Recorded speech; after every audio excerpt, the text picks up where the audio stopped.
আসসালামু আলাইকুম, কেমন আছেন সবাই? আশা করি ভালো আছেন। তো আজকে আমি আপনাদের সামনে দেখাবো কিভাবে পুঁই শাক সহজভাবে রান্না করা যায়। আর এভাবে রান্না করলে কিন্তু খেতেও অনেক বেশি মজা লাগে। তো চলুন আজকের ভিডিওটা শুরু করে দেওয়া যাক। তো রান্না শুরু করার জন্য আমি এখানে প্রথমে পুঁই শাকগুলোকে ভালোভাবে ধুয়ে নেব।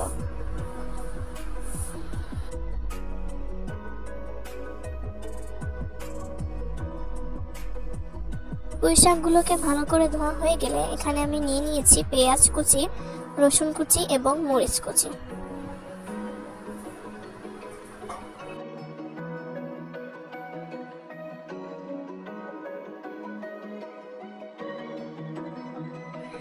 চুলার উপর একটা কড়াই বসিয়ে দিয়ে তাতে তেল দিয়ে দিলাম। তেলটা ভালোভাবে গরম হয়ে আসলে এখন দিয়ে দিতে হবে রসুন কুচি, দিয়ে দিচ্ছি পেঁয়াজ কুচি, আর দিয়ে দিচ্ছি মরিচের ফালি। দিয়ে দেওয়া হয়ে গেলে আমি এখন নাড়াচাড়া করে ভালোভাবে ভেজে নেব।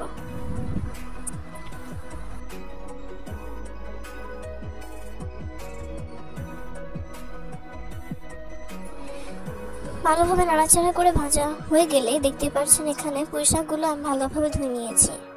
ধুয়ে নেওয়ার পর ভালোভাবে পানি ছড়িয়ে নিয়েছি পুঁই শাক থেকে।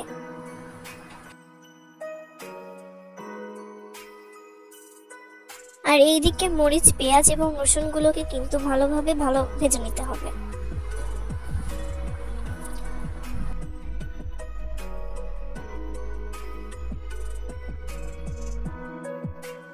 পেঁয়াজ ভালোভাবে ভেজে নেওয়া হয়ে গেলে এখন আমি শাক দিয়ে দেব।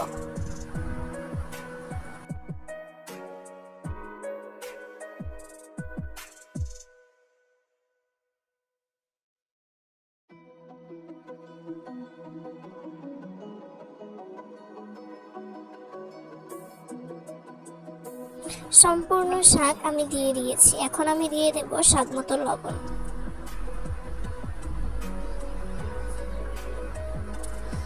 লবণ দিয়ে ঢাকনা দেওয়া হয়ে গেলে কিছুক্ষণ পর ঢাকনা খুলে দেখতে পাচ্ছেন শাকটা কিন্তু কমে আসছে। এখন ভালোভাবে নাড়াচাড়া করে শাকটাকে কিন্তু ভেজে নিতে হবে। আবার কিছুক্ষণ ঢাকনা দিয়ে রেখে দেব। কিছুক্ষণ পর ঢাকনা তুলে দেখতে পাচ্ছেন শাক থেকে কিন্তু অনেকটা পরিমাণে পানি বের হয়ে এসেছে, আর শাকটা কিন্তু পরিমাণে অনেক কমেও গেছে। ভালোভাবে নাড়াচাড়া করে এ পর্যায়ে ভেজে নিতে হবে। আবার ঢাকনা দিয়ে দিচ্ছি।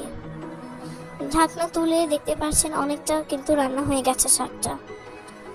ভালোভাবে নাড়াচাড়া করে দেব।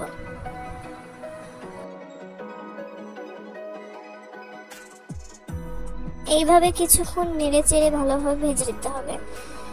আর এই শাকটা কিন্তু এভাবে রান্না করলেই কিন্তু সবচাইতে বেশি মজা হয়, খেতেও কিন্তু ভালো লাগে। তো রান্নাটা কিন্তু প্রায় শেষের দিকে। তো এই পর্যায়ে আমার রান্নাটা শেষ। এই পর্যায়ে আমি চুলাটা বন্ধ করে দেব। তো দেখতেই পাচ্ছেন বন্ধুরা, রেসিপিটা কিন্তু অনেক সুন্দর হয়েছে, আর খেতেও কিন্তু মাশাআল্লাহ অনেক বেশি ভালো লেগেছে।